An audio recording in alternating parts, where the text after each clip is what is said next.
L'amendement 132 est présenté par la présidente Valérie Rabault et je vous indique, mes chers collègues, que je suis saisi sur cet amendement d'une demande de scrutin public par le groupe socialiste et apparenté. Un scrutin qui est annoncé dans l'enceinte de l'Assemblée nationale. Madame la présidente, vous avez la parole. Merci, Monsieur le Président.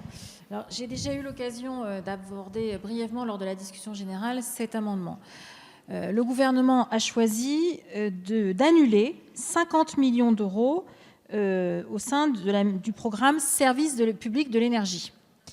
Il explique que c'était des crédits non consommés, puisque c'était de l'argent gelé, mais il annule purement et simplement 50 millions d'euros du programme qui finance le chèque énergie. Alors là, je vous l'ai dit tout à l'heure, Monsieur le ministre, les bras m'en sont tombés parce que on apprend que le gouvernement réfléchit à des mesures pour tenter, notamment pour les Français qui ont les revenus les moins élevés, d'amortir en quelque sorte les hausses de taxes énergétiques que votre majorité a votées. Et là, on n'en est qu'à la première salve, puisqu'il y a 4 autres salves qui doivent arriver et qui sont quand même d'une ampleur inédite et qui touchent tous les Français, quels que soient leurs revenus, notamment ceux qui ont les revenus les moins élevés.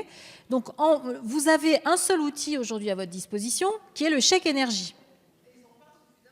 Qui a été créé par la loi de transition énergétique de 2015. Et vous supprimez, vous annulez 50 millions d'euros de crédits dont vous dites qu'effectivement, ils n'ont pas servi cette année, ça on peut l'entendre, mais vous êtes en train de réfléchir, de ce qu'on peut lire dans la presse, à des mesures de compensation. Là, vous avez un outil qui existe, qui fonctionne, qui est opérationnel, et vous annulez 50 millions d'euros de crédits soi-disant non utilisés. Donc cet amendement vise à restaurer ces 50 millions d'euros de crédits. Alors je sais que le rapporteur général va me dire qu'il y a un gage, parce que évidemment, en tant que parlementaire, on est corseté par un gage. Mais monsieur le rapporteur général, moi je souhaite vraiment, encore une fois, il y a un débat dans le pays, il y a une attente forte. Nous avions déjà l'an dernier tiré la sonnette d'alarme, nous avions proposé de mettre une composante carburant dans le chèque énergie. Toutes ces propositions étaient sur la table. Là, vous n'avez pas besoin de supprimer, d'annuler 50 millions d'euros de crédits sur ce programme. Donc j'espère que cet amendement pourra être soutenu par la majorité. Je vous remercie. Merci beaucoup, Madame la présidente. Monsieur le rapporteur, vous avez la parole.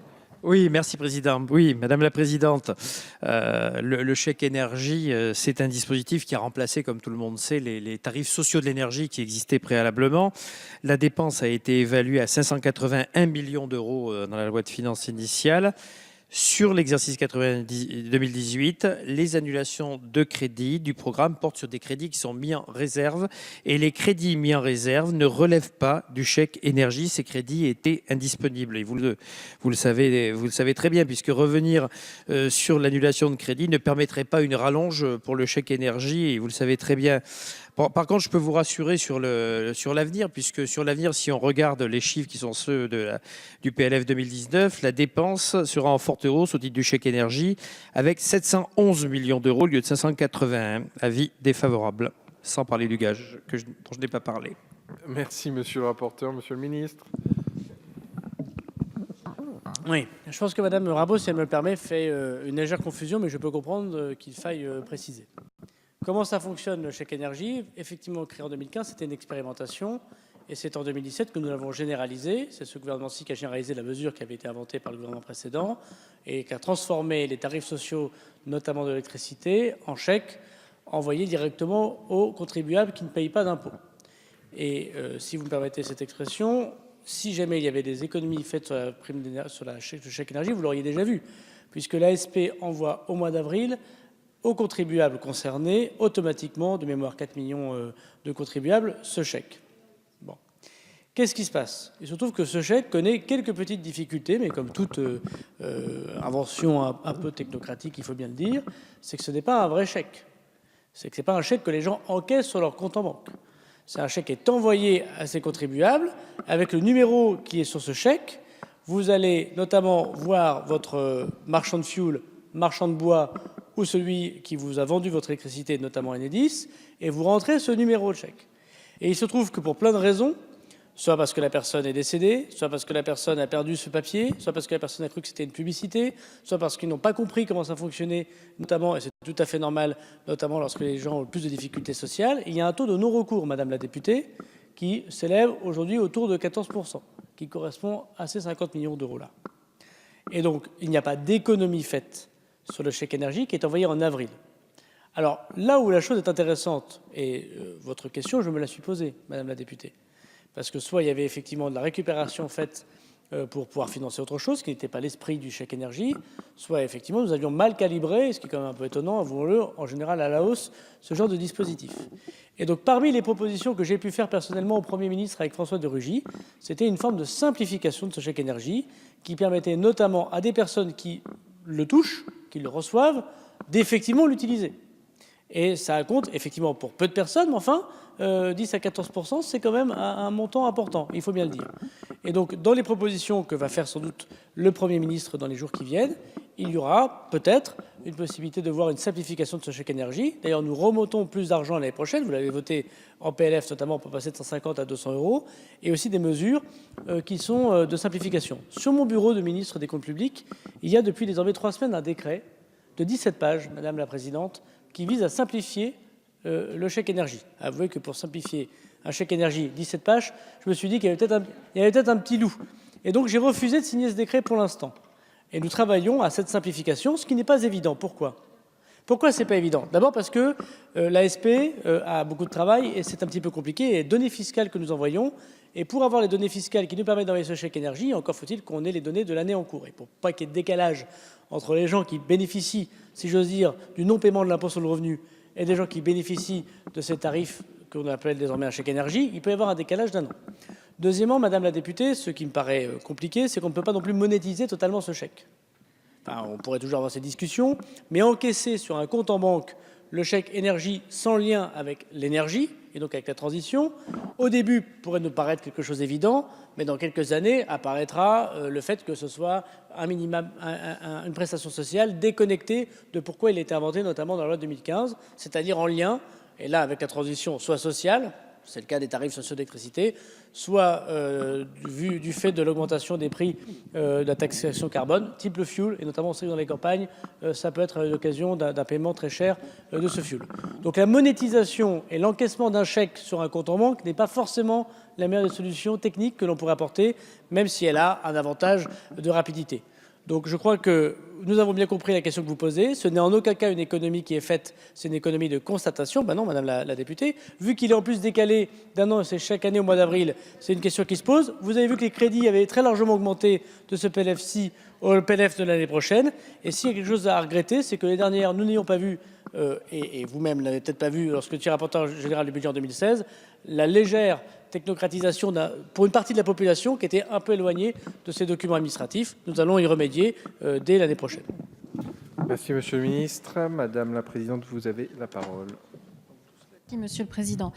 Monsieur le Ministre, moi je vous remercie de lutter contre la technoisation. Et vous devez avoir beaucoup de travail parce qu'à Bercy, je suis bien consciente et je salue votre énergie là-dessus parce que je pense qu'il en faut beaucoup. Et notamment quand vous parlez du décret de 17 pages, c'est assez révélateur. Mais Monsieur le Ministre, on ne peut pas jouer avec les mots. 15% des ménages qui n'ont pas touché leur chèque, sous quelque forme, ou 14, quelque forme que ce soit, ça fait 600 000 Français. 550 si vous voulez. Mais vous vous rendez compte, 550 000 ou 600 000 Français qui auraient dû avoir cet argent en 2018 et qui ne l'ont pas. Et ces Français-là, ils ont payé la hausse des taxes énergétiques. Ils l'ont payé. Non, l'augmentation votée au 1er janvier 2018, vous pouvez dire beaucoup de choses, Monsieur le Ministre, c'est la majorité qui l'a votée. La trajectoire qui était votée sous le précédent quinquennat, elle allait jusqu'à 2017 et elle ne comportait pas les hausses que vous avez fait voter. La trajectoire, Monsieur le Ministre, si je peux me permettre, ce qui avait été déterminé, c'est un prix de la taxe carbone, mais ça n'a jamais été en aucun cas la hausse à ce degré-là des taxes énergétiques. Donc vous avez 500 000 Français qui ont subi la hausse des taxes énergétiques sur leur chauffage cette année et qui n'ont pas touché le chèque énergie. Et vous annulez 50 millions d'euros. C'est énorme. Enfin, je ne sais pas si on se rend compte de quoi on parle. C'est énorme. Donc là-dessus, il y a peut-être un souci. Ça, je veux bien l'entendre, hein, qu'il y a un souci pratique. Et je vous remercie pour l'énergie que vous déployez à faire en sorte pour le résoudre. Mais n'annulez pas ces 50 millions d'euros. À minima, reportez-les. Mais ne les annulez pas. Là, ils sont annulés. C'est des crédits annulés. Merci Madame Rabault. Madame Louwagie, vous avez la parole et Monsieur le ministre nous fera part de ses réactions. Oui, et merci Monsieur le Président. Je voudrais revenir sur les différents arguments que vous déployez, Monsieur le Ministre. Bon, des difficultés, des non-utilisations, vous dites avoir réfléchi à des simplifications, on ne peut que s'en réjouir. Mais au demeurant, c'est 50 millions quand même que vous annulez au niveau des crédits et donc vous privez finalement les personnes, les bénéficiaires de ces 50 millions. Et 50 millions, si on prend 550 000 foyers, c'est quasiment 90 € par foyer. Pour des personnes, c'est une somme relativement importante parce qu'un grand nombre ont eu peut-être des difficultés pour remplir les différents imprimés en ne pouvant peut-être pas quelquefois payer les différents fluides, payer le fioul, payer le gaz. Donc c'est énorme. Ça, c'est le premier point. Vous privez donc les Français d'un soutien qui représente à peu près 100 € par foyer. Deuxième point, c'est quasiment incohérent avec la réflexion que vous menez, dont nous entendons parler au travers les médias, pour participer finalement ou aider les citoyens au regard des hausses de taxes relativement importantes que vous avez décidées l'année prochaine. Et là, en plus d'une hausse de taxes que vous avez décidé que doivent supporter les Français, vous les privez d'un dispositif que vous aviez prévu. Donc véritablement, c'est vrai que c'est complètement incohérent avec le discours, la communication que vous réalisez, mais de l'autre côté, nous n'avons pas les actions en face. Alors, mes chers collègues, j'ai plusieurs demandes de prise de parole. Je vous indique quand même que, comme le règlement nous l'indique, il ne peut y avoir que 2 prises de parole sur un amendement. Je vais donner quand même la parole pour que chacun puisse s'exprimer sur ce sujet encore, si vous m'y autorisez, Monsieur le ministre, à Monsieur Vulfranc, à Monsieur Vigier, au ministre, et nous procéderons au vote sur cet amendement en vous indiquant quand même que nous n'avons examiné sur cette première heure de séance que 15 amendements pour le moment. Monsieur Vulfranc, vous avez la parole. Merci beaucoup, Monsieur le Président. Nous entendons bien un dispositif technocratique dont mon collègue Fabien Roussel, voilà, me disait combien, par exemple, dans le Nord, effectivement, ce dispositif est à la fois connu, mais avec un taux de non-recours particulièrement élevé. Donc, technocratique, avec taux de non-recours relativement élevé, notamment dans des régions particulièrement touchées par la précarité énergétique. Alors, au même moment, votre gouvernement nous dit « nous planchons sur l'accompagnement des difficultés des Français face à la transition énergétique ». Nous sommes là strictement dans le moment d'actualité. Et Madame Rabault nous dit c'est 50 millions d'euros. Ne doit-on pas réserver, si je puis dire, notre décision sur leur annulation, car nous sommes dans l'instant de décision en termes d'accompagnement, et vous le dites vous-même, des Français par rapport à ce moment de politique important. Donc, pour toutes ces raisons, nous vous demandons de considérer favorablement l'amendement de notre collègue présidente du groupe socialiste. Merci, Monsieur Vulfranc. Monsieur le Président Vigier, vous avez la parole. Merci, Monsieur le Président. Monsieur le Ministre, j'entends bien ce que vous dites. On fait une économie de constatation.